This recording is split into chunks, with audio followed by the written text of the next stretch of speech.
All right, good evening, class of COVID-19.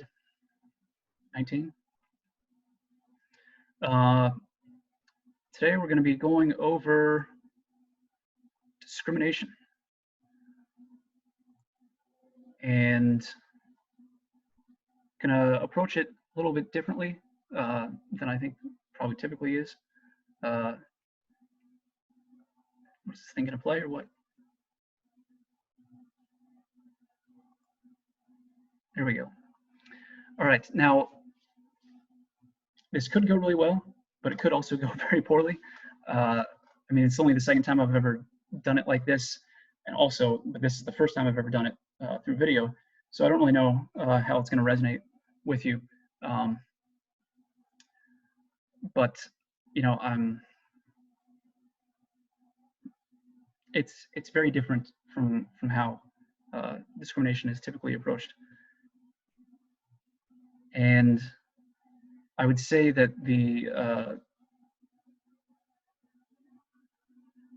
there's one danger I can foresee with this, and that it's possible that you could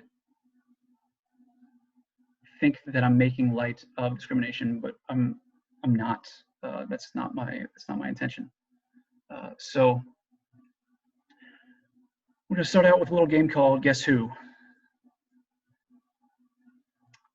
So this group, they have been oppressed in pretty much every civilization we know of. Even the Jews and Christians alike persecuted them.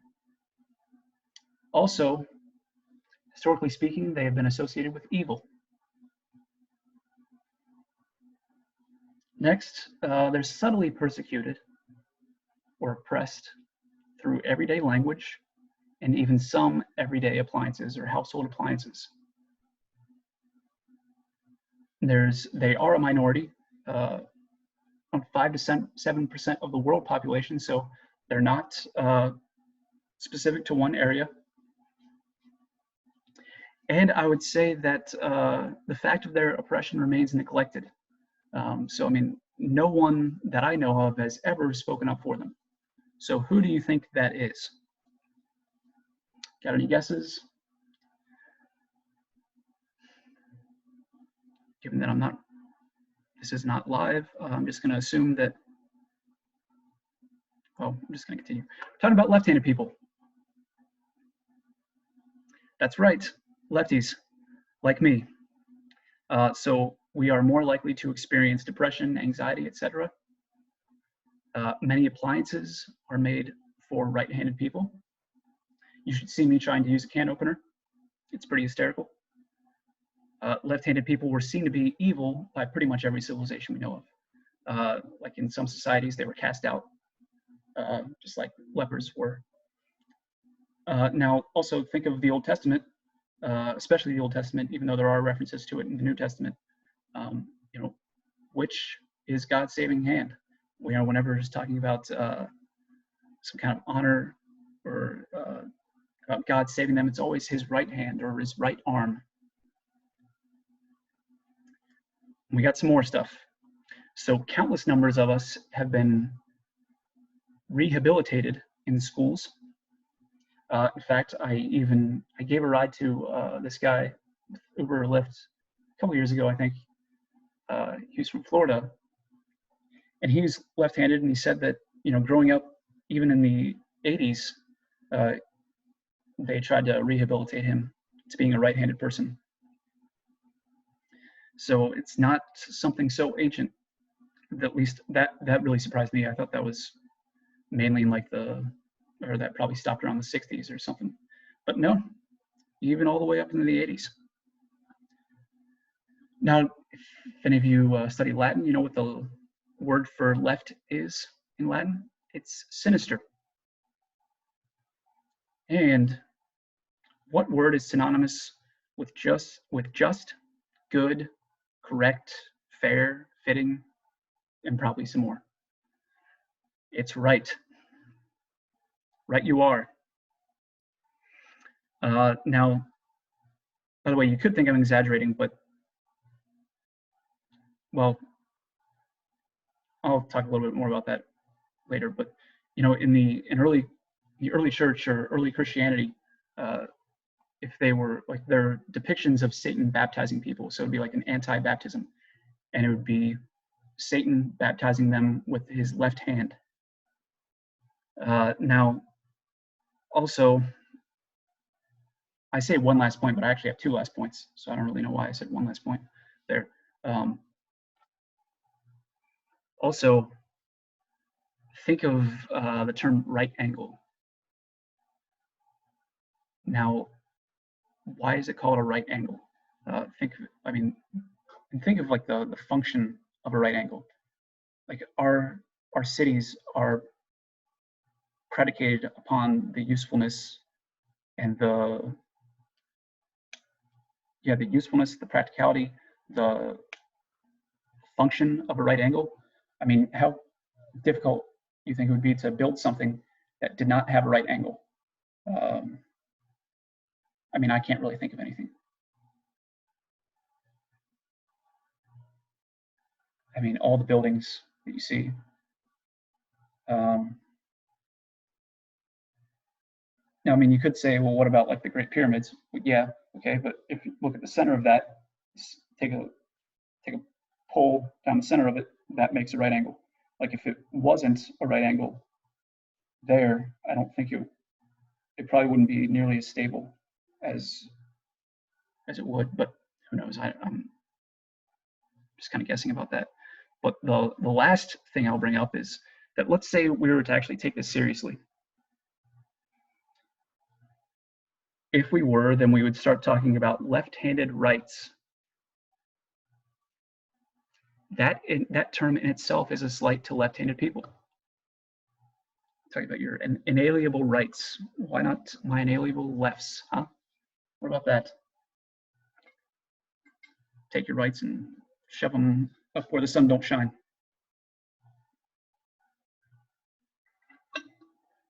All right, now we're gonna get to some absurdities and dangers. Now, here's the thing, like, first of all, I'm not really taking this seriously, or like, what I mean by that is I'm not actually offended by this stuff. I'm just not. And so, like, I'm kind of doing it jokingly, but at the same time, like, the argument is very legitimate. And you know what? If you think it isn't legitimate, maybe you want to check your right-handed privilege right where you are. So maybe you should just do that, huh? Okay, so here's the thing. Now, based on the demands of, let's call them fanatics, or maybe social justice fanatics, who deem themselves discriminated against or are speaking for others who are discriminated against. Like, based on some of their demands, it seems perfectly reasonable for me to claim that no one should be able to use the word right around me or any other lefty, except of course in the context of a direction. Okay, so like, take a right here, I'm not going to get offended at that. And furthermore, any such violation of that, based on what they're saying, could be classified as hate speech. Unfortunately, that's not an exaggeration. I mean, for example, many deem the phrase gender dysphoria as hate speech, even though it's a condition listed in the DSM-5 or 6 or whatever number they're at now. So, I mean, unfortunately, it's not an exaggeration. Now, what if I was actually offended by the word right, outside of its use as a direction, of course? What would you do? Would any of you try to talk some sense into me? And what if I was the student and you were the teacher? And I said that you cannot use this word around me. Well, first of all, you know how often we say the word right? Like, that would just be, it would be impossible, I think, to stop on a dime with that. I mean, because it's so ingrained in our language that it would be virtually impossible to do. at least right away. Like it would probably take a lot of practice. So if you were the teacher and I said this, that I'm deeply offended by the use of the word right outside of the use of it as a direction, um, how would you handle that situation? Would you, if you slip up, would you be afraid of me trying to get you fired? Um, I mean, and if it was a public university, depending on how progressive it is, uh, you might that fear might be legitimate. I mean, at the very least, you could get reprimanded. I mean, I would imagine there's probably some warnings, but I mean, just look at what happened with Peter Boghossian. See that, well, no, let's say Lindsay Shepherd, her too, and probably some others that I can't think of right now.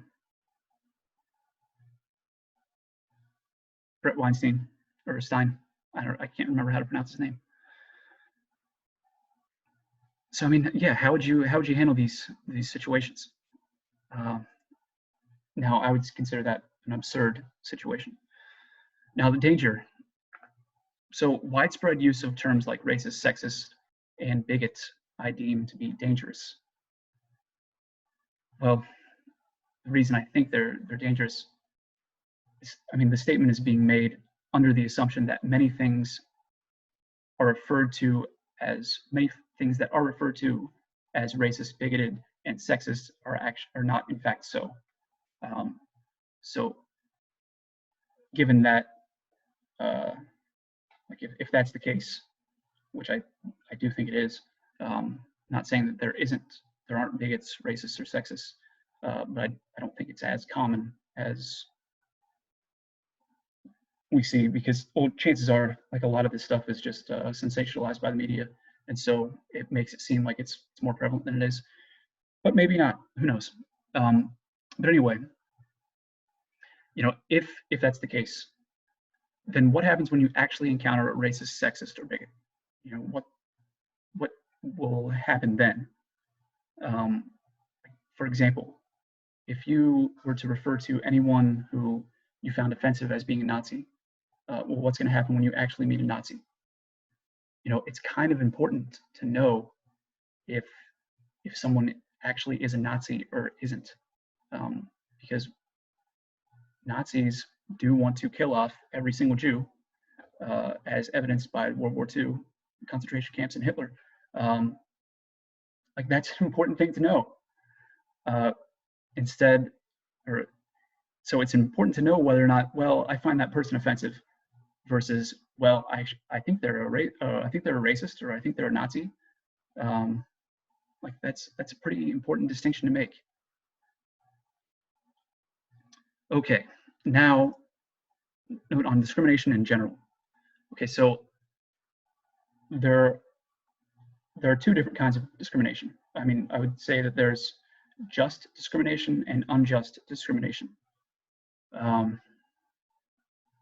So first of all, let's start with what Mr. Webster has to say about it. In other words, the dictionary. So to discriminate means to mark or perceive the distinguishing or peculiar features of. Also means to distinguish and differentiate. Also, it means to distinguish by discerning or exposing differences, to recognize or identify as separate and distinct, or to distinguish from another like object. Now, that would be the just form of discrimination. Okay. In fact, I would say that kind of goes hand in hand with high-level intelligence. Like, the smarter a person is, typically the finer distinctions they can make. And on that note, I mean, I think a lot of instances where somebody's offended by something is because they're not able to make, or at least they're not willing to try to see the distinctions being made. And so it's like, I mean, if by learning how to make, like, fine distinctions, you can become very intelligent and very wise as well. So, unjust discrimination. Okay, here's the, this is the common usage of the term, I would say, means to make a difference in treatment or favor on a basis other than individual merit. So you're lumping based on skin color or gender, sex, or whatever. You're just kind of, you're treating all those, everyone of that group the same based on, like, I don't know, it could be like stereotypes or whatever. So you're not treating them as individuals, which is a very important thing to do. Now, if we were going over this in the classroom, I would ask you, you know, what would be a good example of an unjust discrimination, and what would be a good example of just discrimination. Okay, now, well, unjust discrimination is, I think that's should be pretty obvious. Like saying women are bad drivers, like Dwight Schrute in Diversity Day. I think that would be unjust discrimination.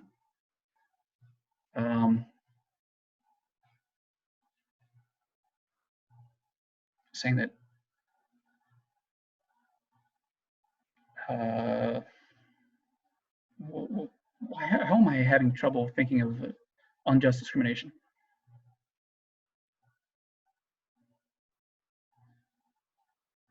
I mean, saying like just blatantly racist things like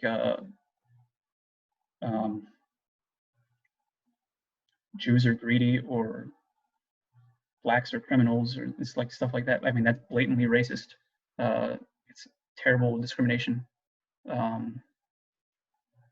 Like that is not okay to say at all. So let's look to examples of just discrimination. All right. Now, since this is probably less common for you to think about, when it takes more time with thinking about it or with going through it. Okay, so one example would be, think about your love interests. Okay, you know, what do you find attractive about a person? You know, when you're thinking, like, if someone asks you out, or if you're going on dates with someone, thinking, you know, well, do I actually want to pursue a serious relationship with this person? You know, what are you looking for? Like, that's discrimination. You're not just going to marry anybody. You know, you're not just going to be in a serious relationship with anybody. So, I mean, I would hope that you would discriminate in that instance.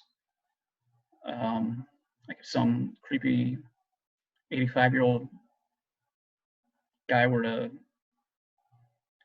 make a pass at you who are female, or unless you're pervert on any of the males, like that would be like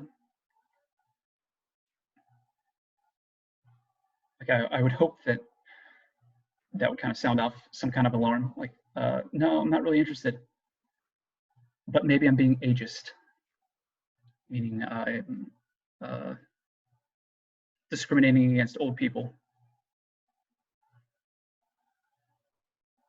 But we can discuss that at our final meeting, class meeting. Another example of just discrimination. Now, okay, I brought up how I'm left-handed. Now, this is one of my golf clubs. So this is, my set of irons are TaylorMade P790s. Now look how beautiful these things are. I mean, they're just gorgeous. Not only are they gorgeous, they feel great. Really, they just feel amazing, especially when you hit them right. I mean, they feel wonderful. Now, growing up, like when I was younger, I didn't have the advantage of shopping on the internet for things. And so it was very, very difficult to find left-handed golf products, like left-handed clubs or even golf gloves. And it's even worse for left-handed women. Like, it's near impossible. and unless you're shopping online. But even then, it's still not that easy. But now, we have the internet. Like I bought these on eBay, slightly used, and I love them. Well, I don't love them, but you know what I mean. Like I'm thrilled with them. Now, one reason why I bring this up is because, yeah, it's harder to find golf clubs made for left-handed people. So I went to a place called Specialty Golf where I bought my first, or it was the first set of clubs that I bought myself. Like I used my own money to buy these nice irons, this nice set of irons. They were Titleist DCIs. They were oversized. And because that's the only thing they had available. And now, what if you want to know what an oversized iron is? It doesn't mean like the iron or the head of the club is huge. It is probably a little bit bigger, but oversized clubs have a bigger sweet spot. But the sweet spot isn't as sweet. So, like, if any of you grow strawberries in your backyard or something like that, typically, like the smaller strawberries, they are full of flavor and they just taste delicious. Bigger strawberries, they're still great, delicious, but they're not as flavorful. So it's kind of like that. With a golf club like this, there's a smaller sweet spot. And so not every golfer, like these clubs would not be good for your average weekend hacker. Though these are more forgiving than they look, the sweet spot isn't huge. So for an oversized iron, that's what you would want if you're, well, it would be nice to have that if you were not good at golf. But I had to, take what they had because that was all that was available to me. Now, TaylorMade made 2-iron, this kind, but they only make it for right-handed people. Now, it's possible you could see that as unjust discrimination. I do not, even though it kind of pisses me off, pardon my French. It's still hard for me to blame them for not making it for lefties. I mean, if you think about it, okay, said that left-handed people will cover 5 to 7% of the population. Well, given that these clubs are for better players, like if you're not shooting in at least in the low 80s, then you probably shouldn't be using these clubs. And it may be more accurate to say, like, if you're not shooting in the 70s, then you probably shouldn't be using these clubs. Okay, so out of that 5 to 7%, I would say maybe the top 1 to 2%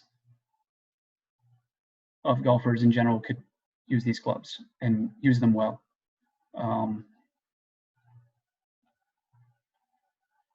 Excuse me. With a 2-iron, I would say that percentage gets even smaller. Because, I mean, that's just typically a club that your average golfer does not use. Like, yeah, there are exceptions, but it's not common. Like the hybrid clubs that they make are a lot easier to hit than a 2-iron. And so it would be, so really we would say like maybe the top point or only 0.5% of left-handed people, which is only 5 to 7% of the population. So 0.5 of the 5 to 7% of the population could actually hit this club well. So why even make it? Like it would be like a waste of resources to make. And especially if you want to talk about equality, like, okay, well, we have to make an equal number of right and left-handed clubs. No, you don't. Like that's stupid. That's so stupid to do because like we're a minority. What that means is there aren't as many of us as there are right-handed people. Like that's what a minority means. It's like if, oh geez. I was planning on talking about this, but whole concept of white privilege. Like if you look at that test that some, I don't even want to refer to her as a, or him, or her as a professor, but unfortunately they are. Uh, some professor gave out their students. It's like the you those answers aren't, or the questions. Yeah, okay, it's possible that it could be signifying some kind of privilege based on race, but it's also, you can't tell the difference between that and a majority privilege. It's like if there are more of you than there are everybody else, then yeah, that there's a, so we can say that there's a right-handed privilege. Well, I would I wouldn't really call it a privilege. I would just say it's a right hand, or it's a majority privilege. Um, there's a lot more righties than there are lefties. So like you got to think about the cost it would make to, or the cost of the product, the cost to make the product and to provide it for people, um, for such a small number. It's like that's a waste of money. Uh, that being said, I would love to hit it, even though I don't think I really find much use for it, because I just don't, I don't even hit a 3-iron anymore. So why would I hit a 2-iron? But yeah, I mean, it's just,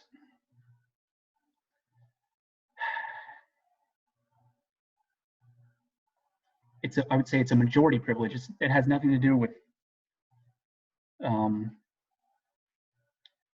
hatred of left-handed people. It's just majority privilege. Okay, like that's it. Um, Now I want to go through one last little bit.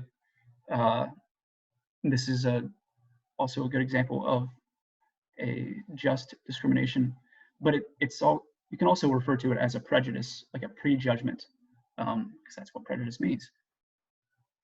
Because there are just prejudices or prejudices and unjust. Okay, so this clip is from, as you know, The Office. Uh, Jim has wrapped Dwight's desk, or okay, Dwight is under the impression that Jim has wrapped his desk in gift wrap. So in a moment, he's about to sit down in his chair and throw his, plop his briefcase on his desk. So, okay, he's making the prejudgment that the chair is going to support his weight, the desk is going to support the weight of the briefcase. Now, I can't imagine that any of you have not seen this, so uh, I'll go ahead and spoil it. He's not right, it's cardboard. Um, but I mean, that is an example of like how basic and how like kind of necessary uh, just discriminations and just prejudices are. It's like we cannot live without them. Like when you're walking, you're making the prejudgment that the ground is going to support your weight, that you'll be able to stand, that your legs won't just vanish. Like I mean, it's just fundamental aspects of it. Though it becomes a big problem um, when we start to assume things about a given race or just any kind of group, and um, and stop treating people as individuals.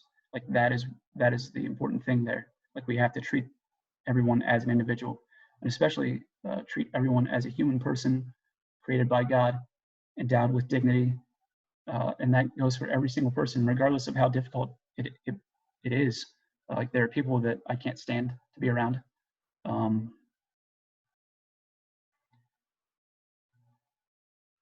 well, I mean, there are people that I don't like, but I don't know if there's anybody that I actually know that I really cannot stand to be around. But if I thought about it long enough, I'd come up with somebody. But yeah, I mean, you don't treat that person like a piece of crap. You know, you treat them respectfully. Like it's a very important thing to do, um, regardless of how offensive or obnoxious they are. Like it's very important to to enact human dignity, to treat people as if they bear that dignity, and that goes for every single person. So even Sam Maynard,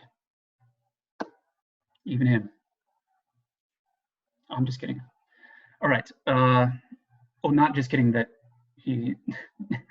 I'm not just kidding that he deserves human dignity. I'm just kidding that implying that I don't like him. That is what I was kidding about. All right. So we'll wrap up there, and I'll leave the rest of this, or maybe I'll make a second part, but because I mean we're already at probably 30 minutes or so. We're getting close to it. So wrap it up either in class or in our Zoom class on, what is your last day? The 19th? It's Tuesday. Okay, so we've only got 2 days for this, Monday or Tuesday. All right, I'm gonna please look at Google Classroom because I will be posting some stuff about our last meeting, get together. And with that said, have a lovely night.